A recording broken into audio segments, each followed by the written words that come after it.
आपण पाहत आहात एबीपी माझा। उघडा डोळे बघा नीट। 100% गाईच्या दुधापासून बनलेले शुद्ध सोनेरी आणि दाणेदार गोवर्धन तूप। गर्वाने गोवर्धन।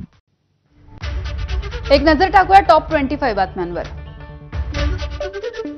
मुंबई मेट्रो रेल कॉर्पोरेशनकडून मेट्रो कनेक्ट ॲप वरती दिव्यांग प्रवाशांसाठी 25% सवलत असलेले पास सक्रिय होत आहेत। सध्या ही सेवा ॲपल वापरकर्त्यांसाठी असून लवकरच अँड्रॉइड वापरकर्त्यांसाठी देखील सुरू केली जाणार आहे। पुण्यामध्ये बिबट्यांच्या वाढत्या दहशतीमुळे नागरिकांचं पिंजऱ्यामध्ये बसून आंदोलन। बिबट्याचा तात्काळ बंदोबस्त करण्याची वन विभागाकडे मागणी। मुंबई आग्रा महामार्गावरील इंदिरानगर बोगद्याच्या कामाला सुरुवात झाली। शहरामधील वाहतूक कोंडीचा प्रश्न गंभीर बनलाय। आगामी कुंभमेळ्याच्या पार्श्वभूमीवरती नाशिकमधील रस्त्याचे टप्प्याटप्प्याने काम सुरू आहे। दिल्लीमधल्या हवेची गुणवत्ता अत्यंत खराब। केंद्रीय प्रदूषण नियंत्रण मंडळाची माहिती।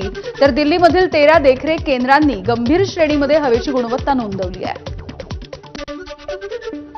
उत्तराखंडमध्ये कडाक्याची थंडी। चमोली जिल्ह्यामध्ये शेषनेत्र तलाव देखील गोठून गेलाय। तर बद्रीनाथमध्ये बर्फवृष्टी सुरू। छत्तीसगडमध्ये 3 दिवस तापमान 2 ते 3 अंश सेल्सिअस वाढण्याचा अंदाज।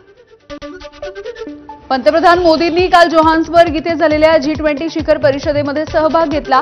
यावेळेला जागतिक पातळीवरती देशांच्या प्रमुख नेत्यांसोबत त्यांनी चर्चा केली। भारतीय महिला दृष्टिहीन संघानं जिंकला पहिला T20 विश्वचषक। नेपाळचा 7 विकेट्सनं धुव्वा उडवत कोरलं विश्वचषकावरती नाव।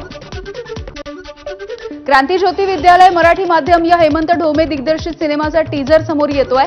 सचिन खेडेकर, सिद्धार्थ चांदेकर, अभय वाघ यांच्यासह आघाडीच्या कलाकारांची फौज असलेला हा सिनेमा लवकरच प्रेक्षकांच्या भेटीला येणार आहे।